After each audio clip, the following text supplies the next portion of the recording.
Hi everyone and welcome to my review of the Batman. I got pretty late to watch the movie because of the close proximity to the festivity of Ramadan. And if you miss the first show, then it just drags on until you finally are able to see it. And I just got delayed to the extent that the Batman was released on HBO Max. It was all over the internet, and it was if it hadn't been for a dear brother of mine, maybe I would have watched it over the internet. But I'm really glad that I watched this movie. Uh, the overall feedback is that it's a very promising start.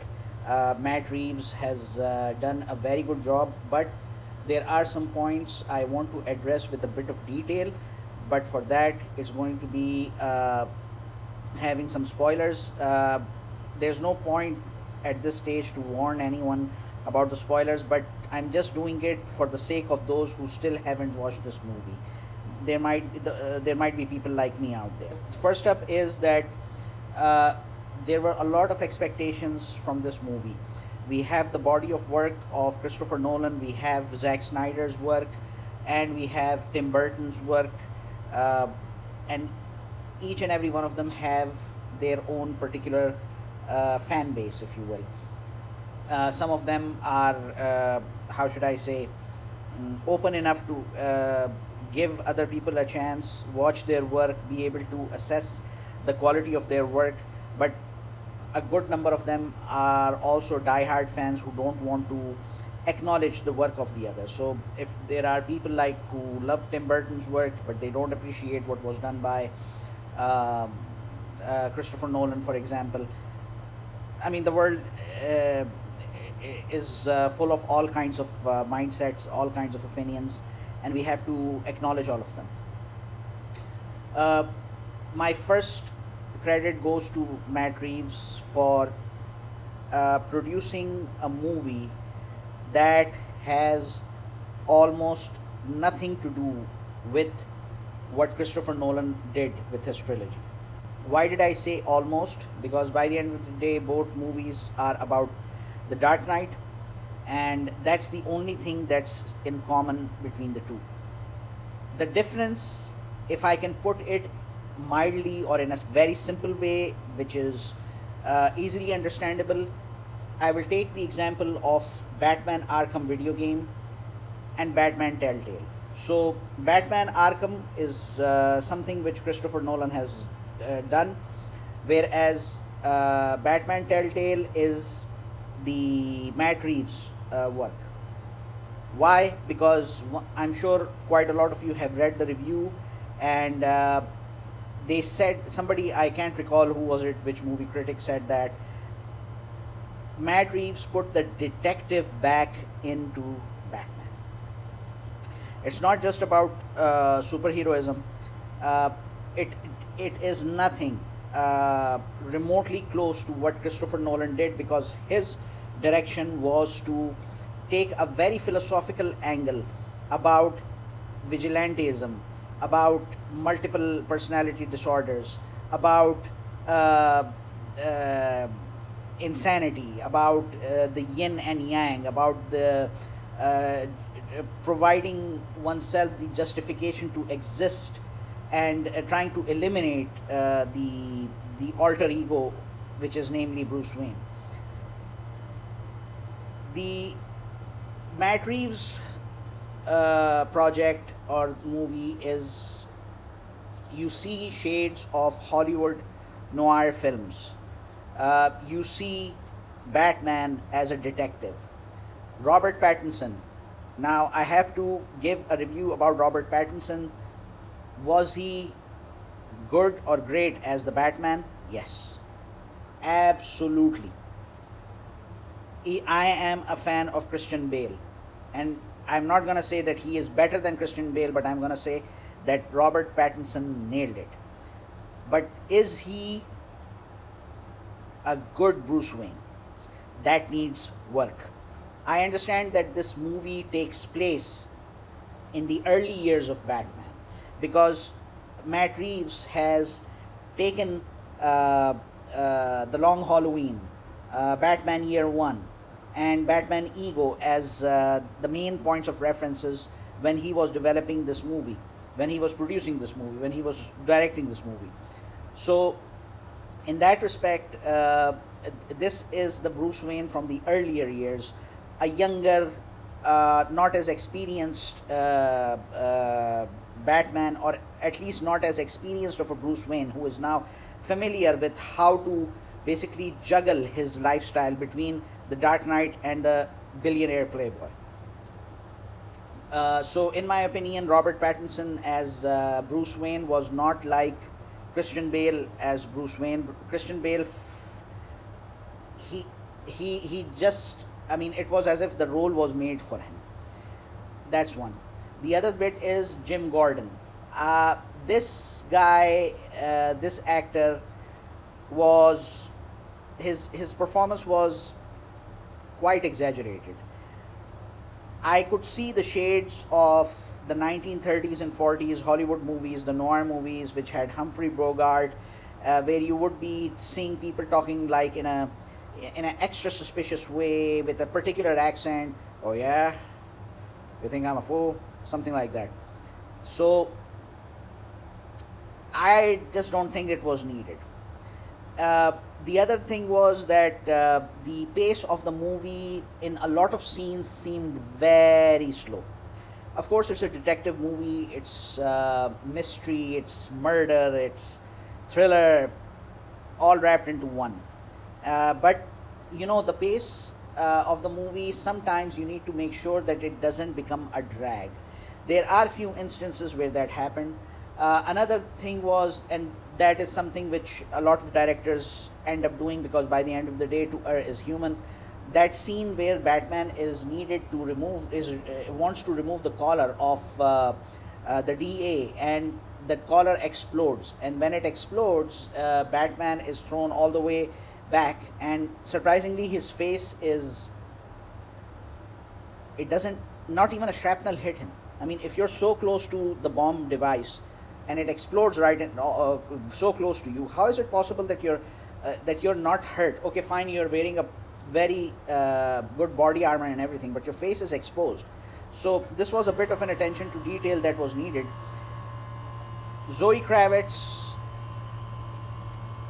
Colin Farrell as Penguin, Paul Dano as Riddler, excellent. But Matt Reeves diluted his own plot. The Riddler, the way his story ended, was done in a very, very weak way. I mean, this was not supposed to happen. Riddler is someone who suffers from complex, and it's a bit confusing for me, because whether it is an inferiority complex or a superiority complex. Why do I say that? Because he thinks that he is a genius when it comes to riddles and all that. And each and every time he challenges Batman to solve the riddles, and Batman always comes on top of him. Now, and that kills him, that makes him go crazy. Here we are seeing Riddler, a guy who is doing assassinations, brutal assassinations, if you will.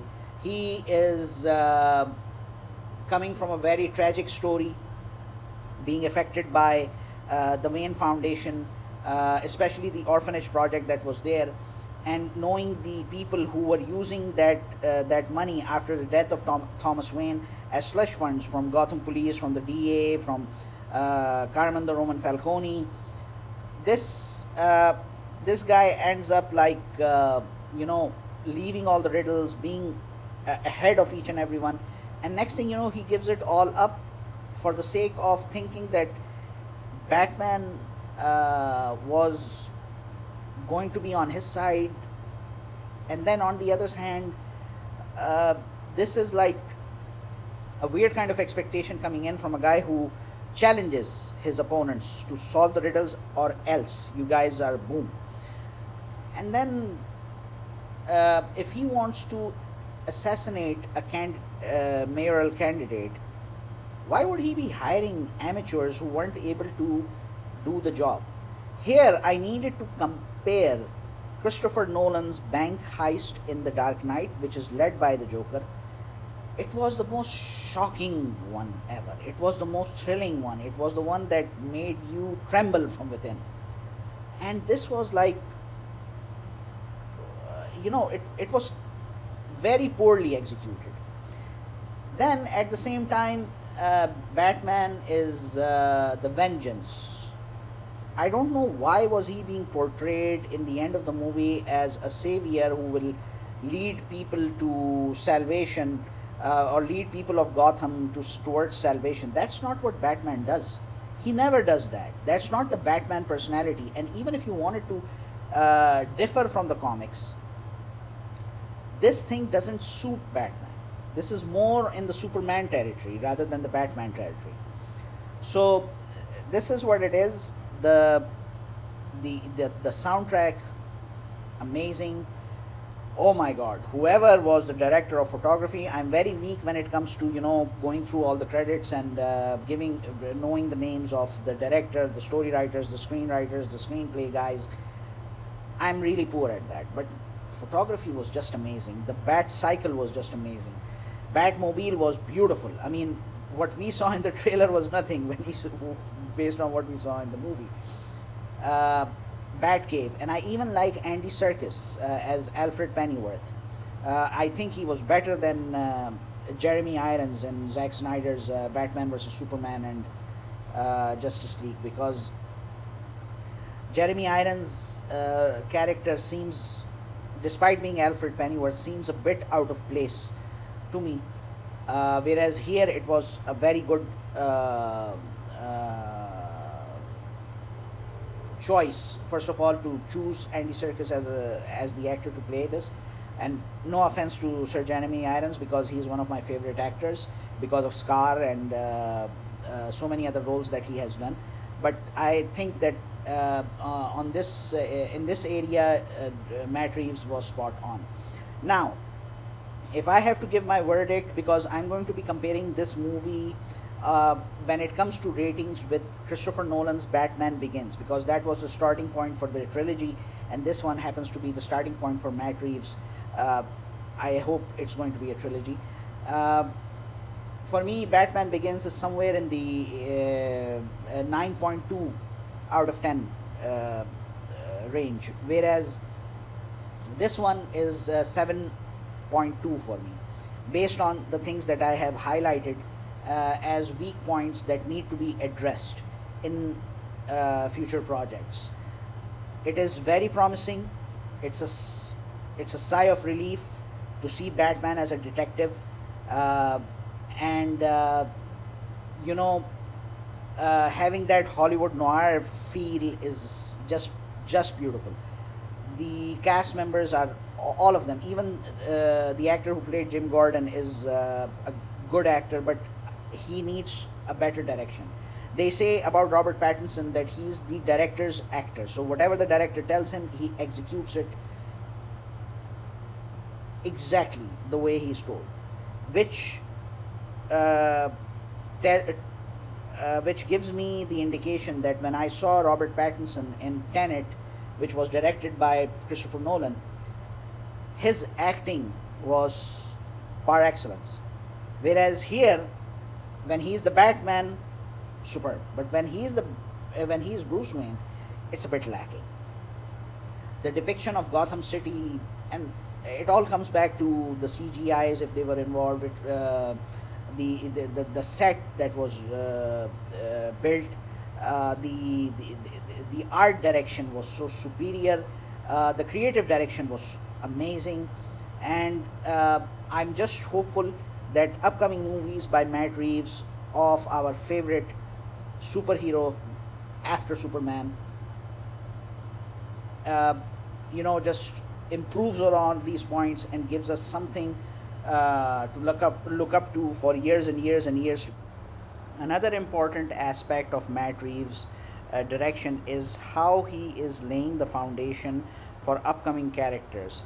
In my opinion, his approach is pretty much at the point of excellence when we compare him with James Gunn, because James Gunn Gunn's quality is that he knows how to incorporate each and every relevant character within his movie.